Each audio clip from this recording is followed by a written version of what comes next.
নমস্কার, সালাম আলাইকুম, খুলুঙ্কা।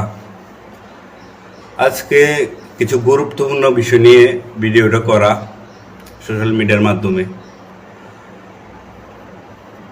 আমাদের 20 বক্সনগরের বিজিত ক্যান্ডিডেট প্রার্থী তথা আবু খায়ের মিয়া কি কারণে তাই নিয়ে বিজেপি গেলেন, নিশ্চয় কোনো কারণ আছে, এবং কি হয়েছিল তাই সাথে, কেন তাই নিয়ে বিজেপিতে যাওয়ার সিদ্ধান্ত নিলেন। এত বড় একটা সিদ্ধান্ত, যিনি লাখ টাকা বেতনের চাকরি ছেড়ে দিয়ে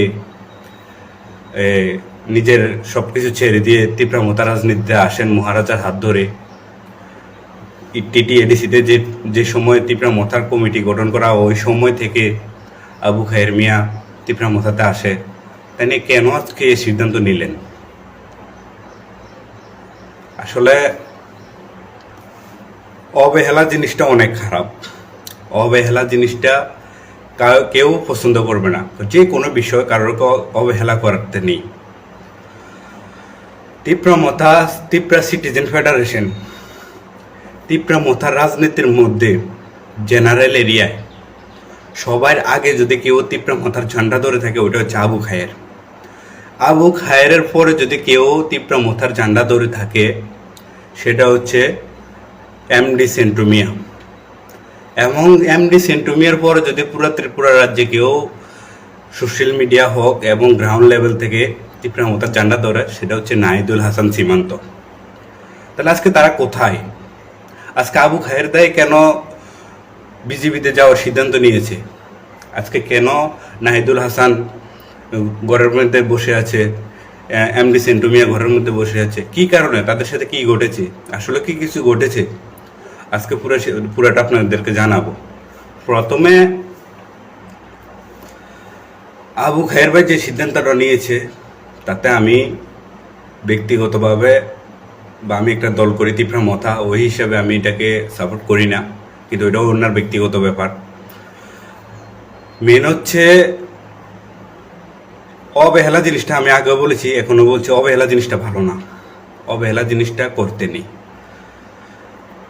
আমি একটা সিডি দেখলাম, যখন আবু খায়ের দা ব্যক্তিগত একটা বক্তব্য রাখে, ওই সময় দেখতে পেলাম আমাদের বিরোধী দলনেতা তথা আমাদের তীব্রমতার এমএলএ স্যার অনিমেষ দেববর্মা তাই নিয়ে বলেছেন, টিসিএফ ত্রিপুরা সিটিজেন ফেডারেশন থেকে তাইনের কাছে একটা লিখিত কমপ্লেন এসেছে, তাই নিয়ে অ্যাকসেপ্ট করে ওই কমপ্লেনের উপরে ডিপেন্ড করে তাই নিয়ে আবু খায়ের ভাইকে 6 মাসের জন্য সাসপেন্ড করেছেন।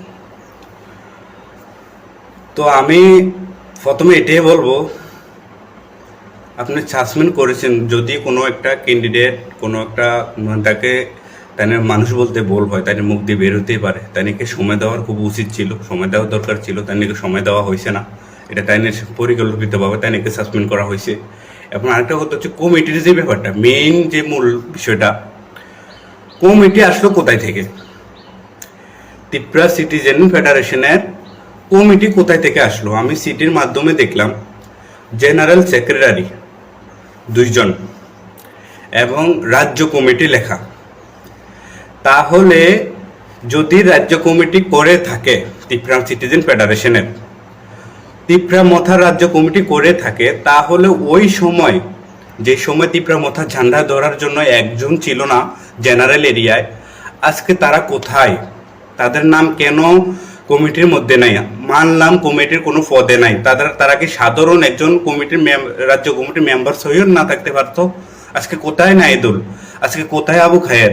আজকে কোথায় আমাদের এমডি সেন্টু ভাই? যে দলটা আমরা করি, যে দলটার সময় তীব্রমতা ঝান্ডা ধরার জন্য কেউ ছিল না, আজকে তারা কোথায়? যে সেন্টু ভাই, যে নাহিদুল হাসান ভাই ত্রিপুরা রাজ্যের এই উপনির্বাচনে সুরমাতে গিয়ে রাত দিন এক করে মেহনত করেছেন। 3টা মুসলিম ভোট কেন্দ্র ছিল, ওইটা 2টার মধ্যে হাই লেভেল ভোট পেয়েছেন। এমন বিধানসভা আছে যেখানে আমাদের বড় বড় লিডার, বড় বড় চেহারাগুলো এখন দেখা যাচ্ছে না। ওরও কখনো ঘুরে নেই, যেখানে এমডি সেন্টু মিয়া, নাহিদুল হাসানের মতন লোকেরা ঘুরে ঘুরে তীব্রামতার প্রচার করেছে ওই সময়, যে সময় মাঠে ময়দানে কেউ নেই। কিন্তু আজকে তাদের গুরুত্ব নেই পার্টির কাছে, কেন জানি না, কেন জানি না এরকম হচ্ছে। মানে অন্তরের মধ্যে অনেক দুঃখ বলে বলে প্রকাশ করতে পারি না, আজকে বলে দিলাম, প্রকাশ করে দিলাম। তাতে কে খারাপ বলবে কে ভালো বলবে তাতে আমাদের কিছু যায় আসে না, যেটা সত্য সেটা উঠিয়ে ধরলাম। আসলে ব্যক্তিগতভাবে আমার সেন্টু ভাইয়ের সাথেও কোনো কথা হয় না, নাইদুল ভাইয়ের সাথেও কথা হয় না, আবু খায়ের ভাইয়ের সাথেও কথা হয় না। আবু খায়ের ভাই সিদ্ধান্ত নিয়েছে, তারা এখনো ঘরে বসে, তারা এখনো দল ছাড়েনি। নাইদুল ভাইও ঘর বইটা, সেন্টু ভাইও ঘর বইটা। কি হয়েছিল তাদের সাথে আজকে আমি সেটা তুলে ধরতেছি। আমার কথা হচ্ছে, যদি তিপ্রা সিটিজেন ফেডারেশনের রাজ্য কমিটি করে থাকেন আমাদের তীব্রামথা পার্টি, তাহলে রাজ্য কমিটির মধ্যে কি সাধারণ মেম্বার্স, মানে সাধারণ একজন কর্মী হিসাবে কি এমডি সেন্টু মিয়ার নামটা আসে না? মাইনরিটি পক্ষ থেকে এমডি সেন্টু মিয়া, নাহিদুল হাসান, তাদের নাম আসে না? তাহলে আজকে কোথায় তাদের নাম? আর যদি রাজ্য কমিটি করে না থাকেন, এটা ফেক হয়, তাহলে লিখিতভাবে যে দরখাস্তটা দিয়েছিল, চিঠিটা পাঠিয়েছিল আমাদের স্যার অনিমেষ দেব বর্মার কাছে, ওইখানে যে বলেছিল যে জেনারেল সেক্রেটারি রাজ্য কমিটি, যদি কমিটি না থাকে তাহলে কেন ওইখানে রাজ্য কমিটির উল্লেখ করা হয়েছে? কেন জেনারেল সেক্রেটারি নাম 2 জন এভাবে উল্লেখ করা হয়েছে? আর যদি উল্লেখ করে থাকেন, কোনো কমিটি না থাকে উল্লেখ করেছেন, তাহলে আমাদের বিরোধী দলনেতা তথা অনিমেষ দেববর্মা স্যার কিভাবে অ্যাকসেপ্ট করেছে? ওইটা প্রশ্ন থেকেই যায়।